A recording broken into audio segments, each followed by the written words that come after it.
Hey everybody, it's Peter from the Kia Hyundai channel. Welcome to our live video series. This one's going to be a good one because I quite like this vehicle. This is the 2022, yes, our very first look at the 2022 Kia Sorento. This is the SX model. Now we have seen one previous Kia Sorento. It is the PHEV that we have in stock right now. That's an EX Plus model. And again, being the plug-in hybrid electric version, it's a different vehicle. It's actually made in a different country. The plug-in hybrid is made in Korea.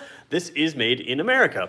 So this is what we're going to talk about today. We're going to go really in depth. So we're going to spend about a half an hour going through every single detail of this car to show you what it's all about, show you some of the things that are new in this car compared to last year. And we're going to take your questions throughout the whole process. So if you want to watch just the content and you're not live with us, you can skip ahead to that 3-minute mark and join us with the content. In the meantime, we're going to go over some news, some notes. We're going to show you how to join us, and I'm going to show you how to join us live right now. So let's do that right here. All right, that is not how to join us. Let's go over here. This is our YouTube channel. You probably already know all about it. So if you go to this page, normally you'll see this sort of video down here. We're going to fix or replace that video very soon. But if you refresh the page at exactly 2 o'clock on a weekday, then you will see that that standard video that's down there is replaced with our live video. Once you see that live video, we're going to click into that. You're probably going to have to watch an ad. And while you do, I'm going to hit 2. I'm just going to try to skip my ad for 2 seconds here. While you're watching the ad, we're going to run a quick ad for ourselves. There are 3 dealers that support this channel. Brantford Kia, Brantford Hyundai, and Owen Sound Hyundai. Those are the 3 dealers that if you're in Ontario, I want you to buy from. Why? Because they make sure these videos are possible. So I hear from people all the time saying, you know, I love your videos, so I'm going to go buy from my local dealer in, you know, wherever it is. Buy from us. We put these videos out there. We're hoping to earn your business. And if you think these are helpful, then, you know, give us credit.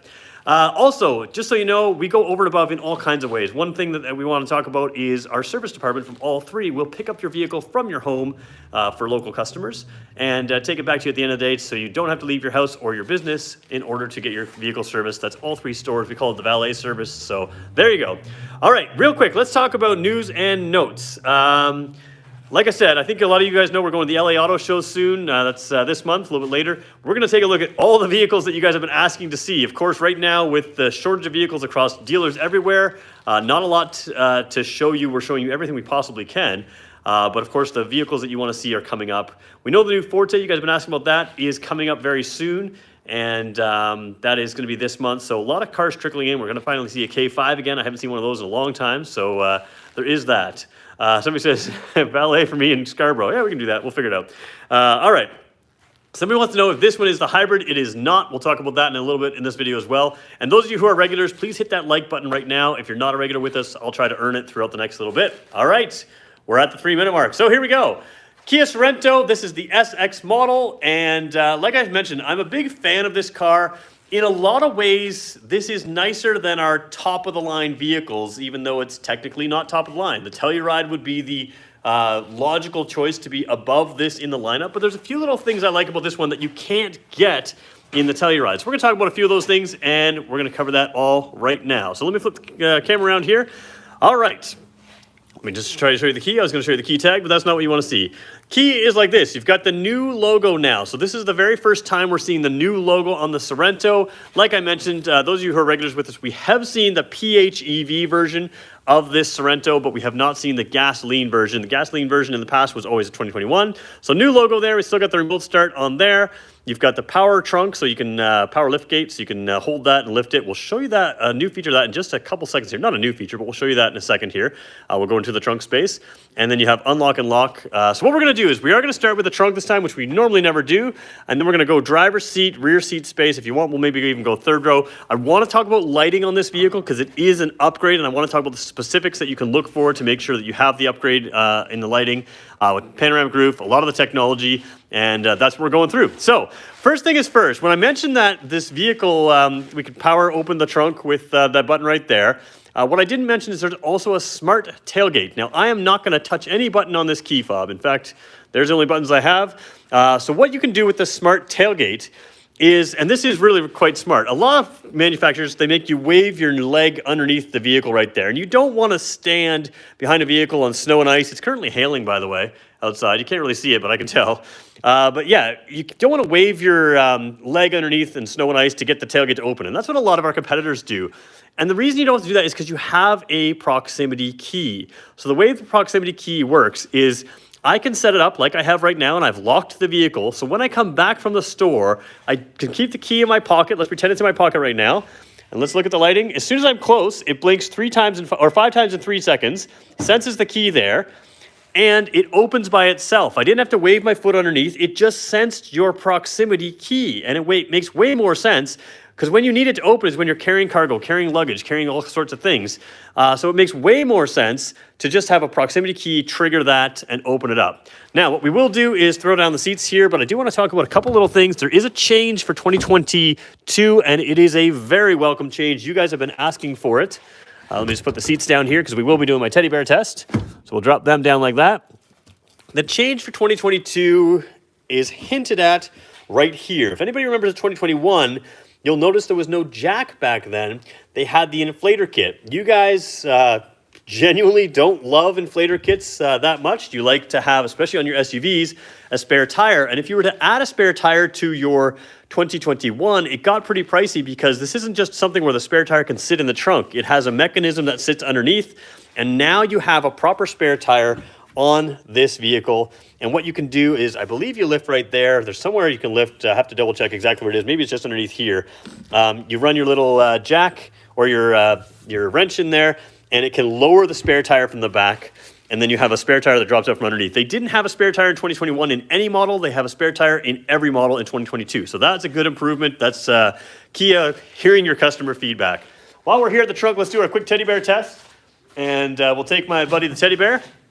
Teddy bear test is one of my favorite tests. You guys know why I have the teddy bear here. Those of you who don't know why I have the teddy bear here, what I do with teddy bear is I throw them in a whole bunch of my videos because if I was just to fill your screen with the teddy bear, you wouldn't see, or fill your screen without the teddy bear, you wouldn't be able to tell how big the trunk is. But now you can go through many of my videos. We use the same teddy bear, and you can see that this is easily a 2 teddy bear trunk in floor space, which is quite a bit of floor space. And of course, you can stack them nice and high. So really good trunk space here with those 3rd row seats down. And of course, you have the ability to drop the 2nd row seats with just the little button. Tap the button, the left one goes. Tap the button, the right one goes. You have the rear climate control system back here, which still has some shipping plastic on it. We're gonna have to get that off of there.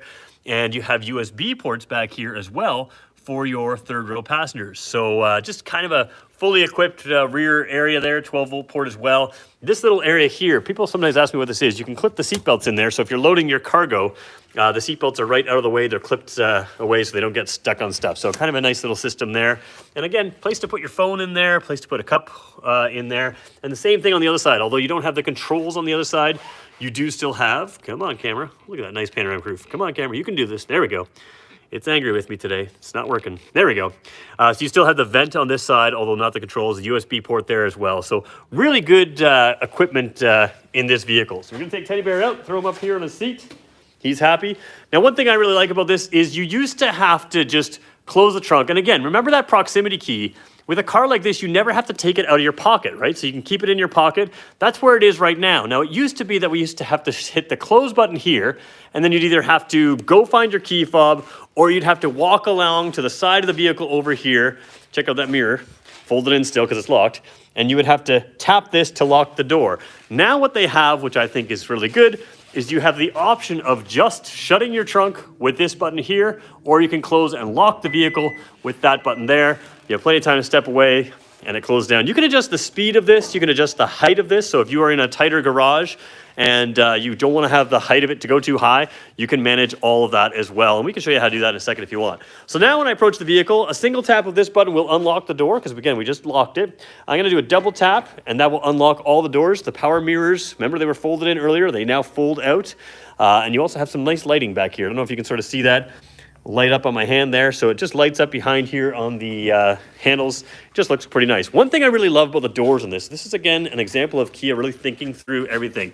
When you're in a taller vehicle, sometimes your pant legs can rub against the side of the door sill there and it can be dirty, but it won't be dirty here because the door sill wraps all the way around right down to this rubber seal down here. That's a nice little rubber seal. And you can notice that this is all clean. It's clean because the car's been cleaned, but it's also clean because it stays clean in the winter. So you don't get that salt stain on the bottom of your pants. when you get in and out. Now, when I say it's better than the Telluride, this is something that is better than the Telluride. Anybody notice the difference? You've got your traditional, seat position adjustments right there. You've got this piece here, which is one of my favorites, which can lengthen the seat. Watch this area here. You can lengthen that seat out like that. So for a taller person, you can really make the seat longer. It doesn't look like it's a lot longer in person or on video, but when you feel it in person, it's very, very good. And then the Telluride doesn't happen to have the four-way lumbar support, but this does have the four-way lumbar support. So you can move that lumbar in and out and up and down to position it exactly perfectly. The Sorento is just a super, super comfortable car. As we jump inside, you're gonna see something as well. This is our digital display screen here. Now, obviously we didn't clean that. So whoever put fingerprints on that, we gotta work on that. That's supposed to come wrapped in plastic. So we're gonna have to detail that. This car is supposed to be going out for a sold customer very soon. So we're gonna have to do a better job. Let's just call it what it is. All right, so I apologize for the fingerprints there. Not usually an issue. That's not a touch surface. This one is a touch surface over here, so that needs to be cleaned.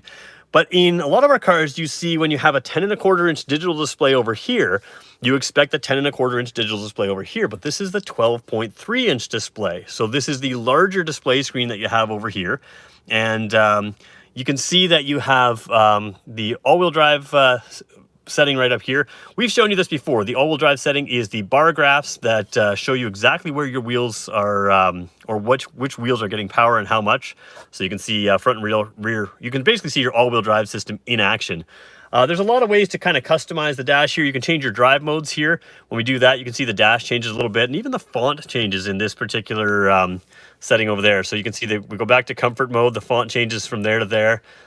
And that changes, so that's kind of cool. If you want to go sport mode, it changes again, which is pretty cool. And then the smart mode goes back to the standard kind of look. So lots of different things. And what I like is I've set this car up a little differently. When I change the drive modes, it will take over the right side of your screen here, which is kind of handy. There's your sport mode, your eco mode, but we're going to switch to the terrain modes, which of course you don't get in the States. There's the snow mode, which you do have in the States, optimized for snow or slippery conditions.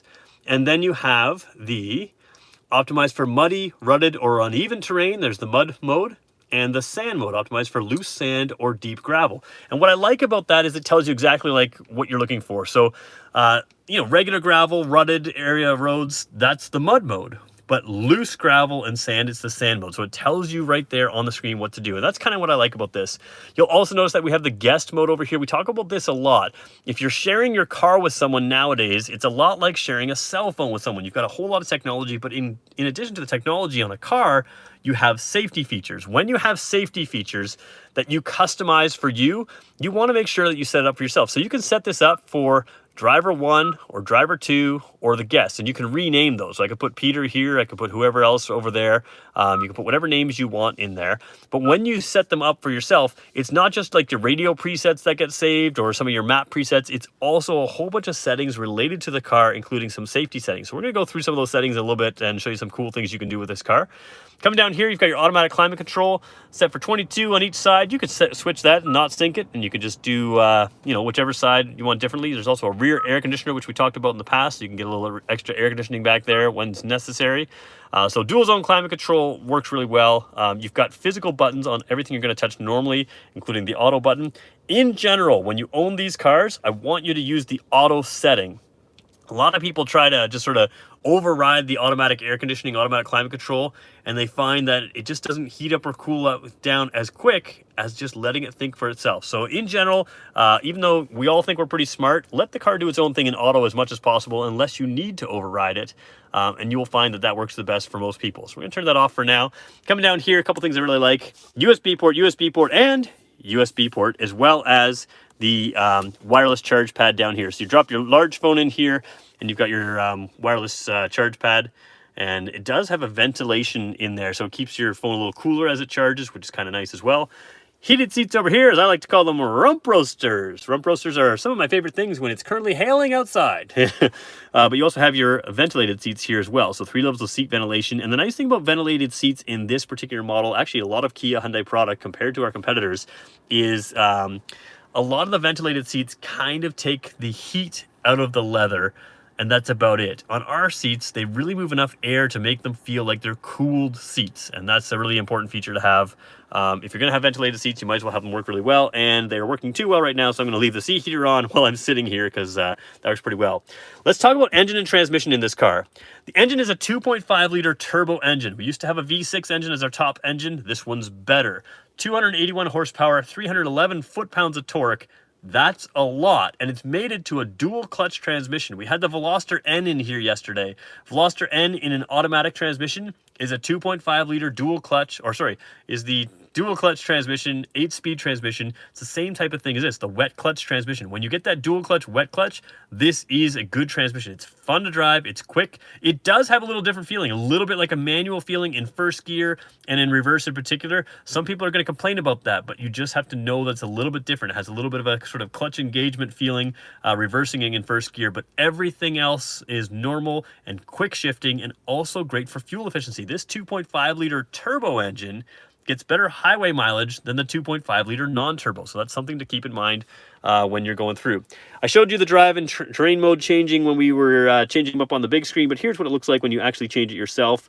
And again, the terrain mode, we can go back to drive modes: Comfort, Eco, Sport, and Smart. Switch to the terrain mode, and you can go snow, mud, and sand. And if you are an American, you're going to say, hey, how come I don't get that? And the reality is, Canadians get cool stuff. That's why you don't have it. So there is a difference here in the Canadian and American cars. The other thing I really like is the heated steering wheel is here. That's really nice this time of year. You get all kinds of different things, the parking, electronic parking brake. There is a 360 camera, so let's show you that right now.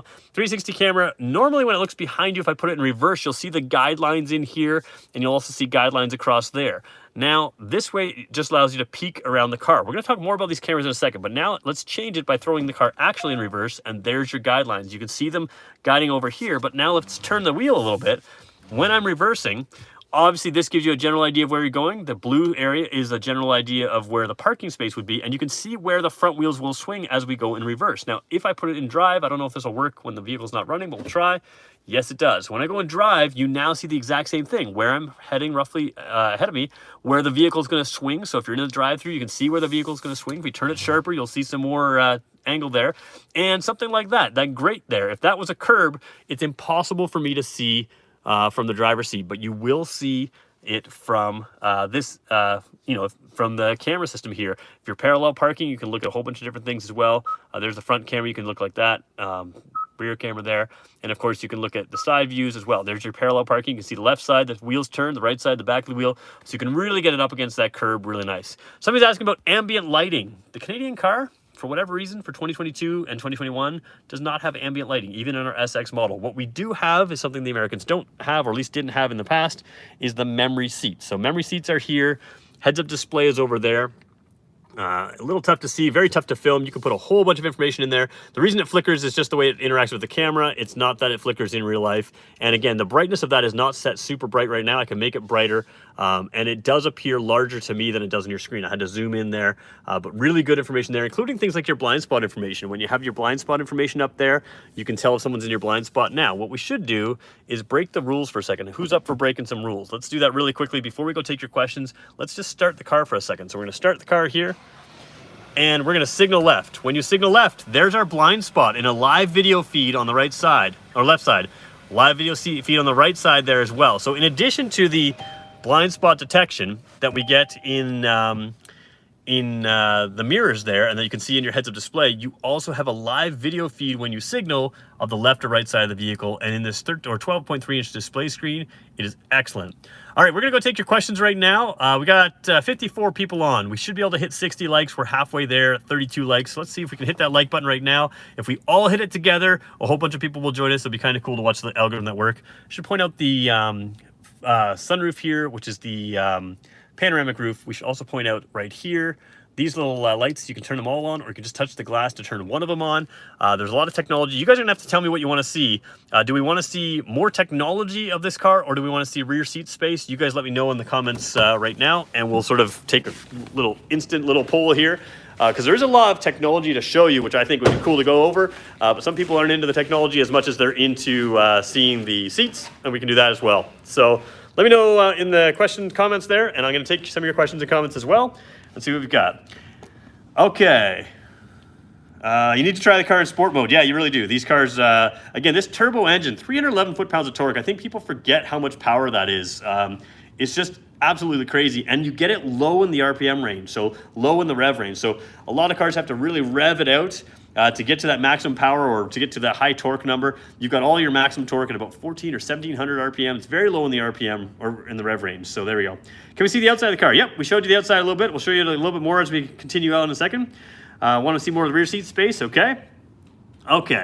Sorento has 2 or 3 rows. I saw seat belts and rear vents, so I'm just going to guess 7 people. Actually, 6 people because this one is a captain's chairs in the middle row as well. So 6-seater. It is 3-row SUV. And how much does this car seat? We talked about that. Where are we going? Okay, rump roasters. You guys like that? Okay, that's good. Somebody says, I can't wait for theirs to arrive. Yeah, you're going to love it. It's awesome. Oh, you bought it. There we go. So, okay. What else we got? Memory seats. Oh yeah, I used to suck to share cars. Now you got the memory seats. Not a whole lot of questions. Some comments in here, and there we go. Someone from New Zealand would really love us to get the plates. I can't get those plates for you. I just don't think it makes. It's not something we can get a whole lot of right now. So probably not going to work out. All right. Do you have the option to not get the captain's chairs on the fully loaded because I want to buy this car myself and I want to feel like a soccer mom? I don't want to feel like, yeah, captain's chairs, that's the way it comes. It's just what Kia's decided to do. To be fair to Kia Canada, I agree with you guys for the record. I think this should be an option to have captain's chairs on this level. The reality is Kia's selling every one of these they can make. They're order only at this point.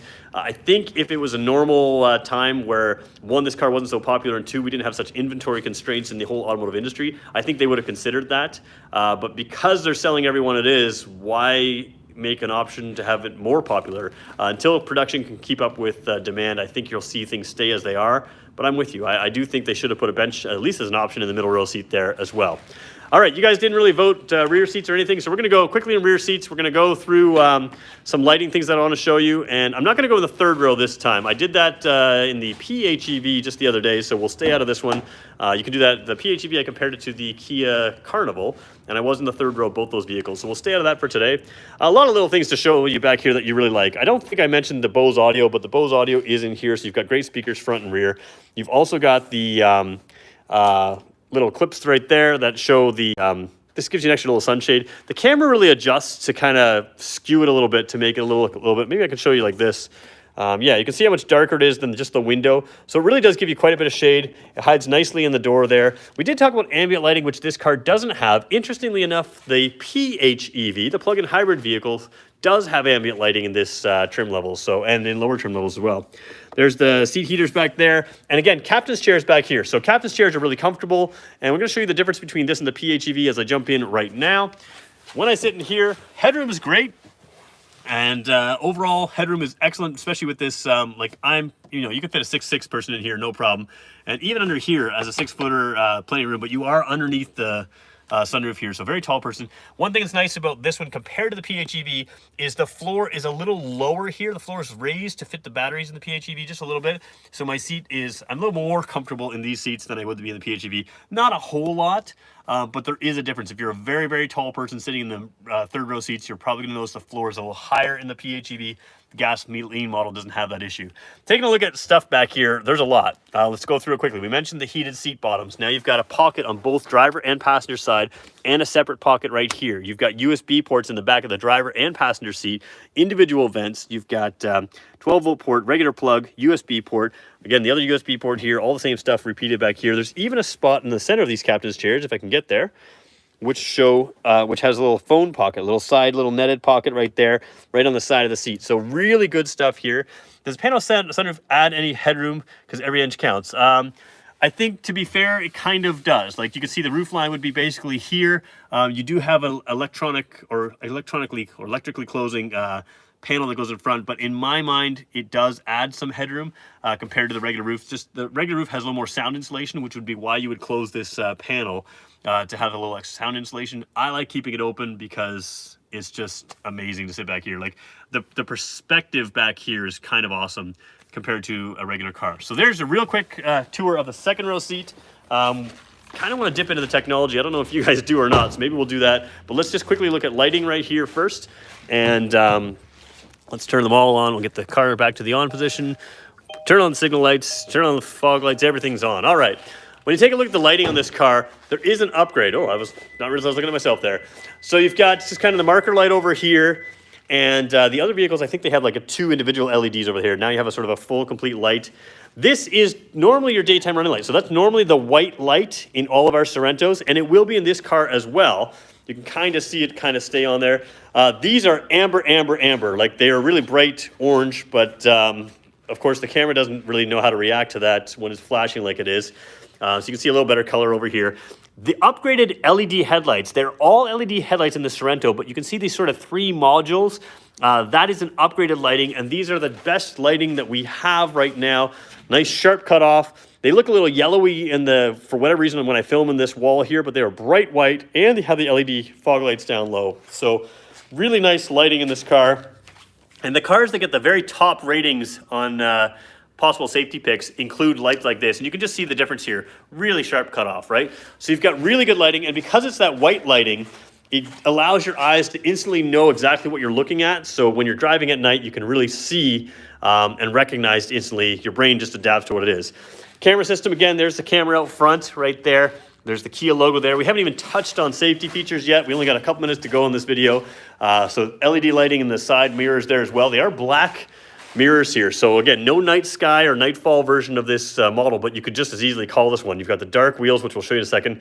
The piano black accents all around. You've got the dark roof rail up there as well. And 20-inch wheels here. Some people said earlier they would look really good on different vehicles. So there's the 20-inch rims right there. Rear brakes, they look kind of small actually in there. They're not small at all. They just look small. Front brakes are a little bigger. And then at the rear, again, you have LED lighting in here. A lot of you guys don't like having the signal lights down lower in this in some of our cars. This one doesn't have that. So you've got the LED signal lights here. LED tail lights are on as well. And then you've got just little backup lights down there as well. So 360 camera, like we mentioned, rear lights up here. We also have the rear wiper. This is such a smart thing. It's buried up underneath the spoiler there. Used to sit down here in a lot of our cars, and it was used with the rear defrost. You'd collect the snow and the ice would melt. You'd go to work or wherever you stop, and then the water would refreeze to the wiper, and all of a sudden you have ice frozen there. So not only is it a cleaner look for styling, it also hides up and out of that snow and ice, so it's nice and clear. When you need to use it, you just get it going like that. All right, we're gonna go take your questions really quickly. If you wanna take a look at some tech, we can do that for a couple minutes in this car. Maybe that's just me. And we got to 54 likes so far, so I don't remember what we were going for. I thought we were going for 60, so we got 65 people on. If anybody still has a like to leave, go ahead and leave that now if you want. Or if you could, it'd be nice. And we'll take your questions here. Let me just get poor camera work here, guys. Sorry about that. All right, gonna just make sure I didn't miss any questions. There was a lot of comments earlier, but if there's a question I missed, feel free to ask it again. If you didn't zoom in on it, I wouldn't have seen it. Oh, the front camera. Yeah, the front camera absolutely blends in. So yeah, you can't really see it. That's why I try to point it out. Kind of neat if Kia added sequential turn signals. I totally think that would be cool as well. The Stinger showed some sequential turn signals in other markets, and turns out, for whatever reason, that didn't meet regulations, is my understanding of why we didn't see some of that. So, yeah. How to switch off auto high beam assist when lights are in low during ride. Oh, so auto high beams, I have a Kia class on the auto high beams. It's called a Kia Hyundai class. Just go to my channel, go to the YouTube page, and search our channel or search Kia Hyundai channel. Auto high beams. There is what I call a Kia Hyundai class. It's a 2 to 5 minute video and does that. Somebody says, are you still going to get the Santa Cruz? Well, I never said I was going to get a Santa Cruz. I like the Santa Cruz. That's all I'm going to say. It's really cool. How many kilometers per liter? So liters per 100 kilometers. Oh, let's see. We'll go to the 2021 information because it's the same information. On this vehicle, oh, that's not the look that we're not going for. This vehicle, you have 11.1 and 8.4. So again, the highway mileage on this vehicle with this dual clutch transmission and the turbo is actually better than the non-turbo vehicle. And if that's not good enough for you, that is pretty good in the class. If that's not good enough for you, keep in mind in the PHEV, we also have that model here. What is the engine treatment I was offered? Never heard of such thing. Engine treatment is probably, and again, I don't know. Some of these cars have gasoline direct injection. In some of our vehicles, they do a induction service, which helps clean those carbons out. What's interesting about this vehicle is it's not just the GDI engine. GDI, gasoline direct injection, that's the one where you want to do an induction service every now and then. This one has a multi-port fuel injection, multi-port and gasoline direct injection, and then gasoline direct injection, depending on how fast you're revving the engine. So down low speeds, it's a multi-port induction, which washes over the valves a little bit and allows it to clean itself of some of those carbons. And then when you up in higher speeds, the gasoline direct injection gives you that power and that torque that you really need. So that's really helpful with this engine, the way it does that. Which version of 2022 Sorento, including the HEV, PHEV, would I get? Oh, I don't know. I quite like this SX model. I really like this turbo engine. It is very fun to drive. It just makes it really sporty. But then there's a practical side of me as well. Because I already own an EV, I'd probably go with this turbo engine. If I just wanted an efficient vehicle, though, that PHEV is quite nice. So there we go. Automatic high beams are cool. I use them a lot. Yeah, a lot of people really like those auto high beams. So we are half an hour into this video. So I think what we're going to do, guys, is we'll wrap it up here. What we'll do is we can do a tech review on this car if you want to later. We're one like short of our goal today, so if anybody has a like left to give, we'll do that as well. And somebody who wants to know, do I accept invoice price on my vehicle? No, nobody's going to take invoice price on a vehicle right now. We can't get vehicles. I got to be honest with some of you people that are asking me these questions about like massive discounts on cars right now. You have to understand, we can't get cars. So we can't sell at a discount when we can't even get them, like major discounts when we can't even get them. So I think we just have to be fair with you guys. If you've driven to our lot, we literally don't have a vehicle to sell you. Every vehicle we have is test drive only right now. And that's consistent pretty much across the world, certainly across the country. So people who are expecting massive discounts, that's not how you're gonna save. If you wanna save on buying a car right now, bring a trade-in, because trade-ins are worth a fortune right now. We overpay for trades. It's still a great time to buy a car. You're just not gonna save by invoice pricing. You're going to save by bringing a trade-in. And I can tell you right now, like vehicle I drive is worth a lot more than it was a couple years ago. But you just have to respect sort of where things are at in the market. It's like I always joke, people are never taught to buy a car. So they come in and they make the request because they were told by uncle whoever, you got to get invoice pricing. That just doesn't happen right now when we can't get cars. We do need cars, and the reason we're overpaying for used cars is because we need cars to sell. So if you have a trade-in, that's your absolute best way to get a discount on a new car. We're gonna see people overpaying for your trade. So there we go. All right, somebody, I hope I didn't offend anybody. I get some of these questions. So while I'm on my little rant here, if you are in an area close to us, and you write to me and say, hey, I love your videos, but I'm gonna buy it the guy who's like 20 minutes away, an hour away, give us a chance. Like, we're the best dealer to buy from. The reason we do these videos and the reason you guys like them is because we work hard trying to be the best at everything we do. That's why we're trying to be the best here. We're trying to be the best in all sorts of areas, service and sales as well. So there we go. All right. I feel that on a personal level because me too, Peter, me too. There's the teen Peter. He goes, yay, sporty. The adult Peter says gas mileage. Yeah, exactly. So that's the thing. The reality is my personality likes fun to drive. You guys were asking about that. Go for the turbo. It's pretty awesome. But again, a lot of people are making really smart decisions with gas prices the way they are. And that's what I would do as well with that hybrid Sorento. Whichever one you buy, you're probably going to be ordering so you can get exactly the one you want, which is kind of fun to do. And yeah, I think we'll leave it at that. So 73 people on. If anybody wants to leave a like, that's cool. If not, we'll head out of here today. Tomorrow, back to the Hyundai side. Got a lot going on this month. I do have a secret coming up, hopefully as early as next week. And then the week after that, we're going to be in LA for the LA Auto Show. Everything you guys want to see. We're going to try to go live from LA. I think that's the plan. So that'll be fun. I don't know if we'll be like outdoor in a street corner or if we'll be able to do it in the show or what it is, but Pat and I are going down there, so we'll try to do that. Does it have heads-up display? Yes. In Canada here, we have heads-up display. I touched on that earlier in the video, probably about halfway through, probably about the 15 or 18 minute mark of this video. That's when we touched on that. So I want to thank you guys for joining. Stay tuned this month. Keep subscribing. It's going to be some cool stuff just coming up soon this month. Thanks so much for watching. Have a great day.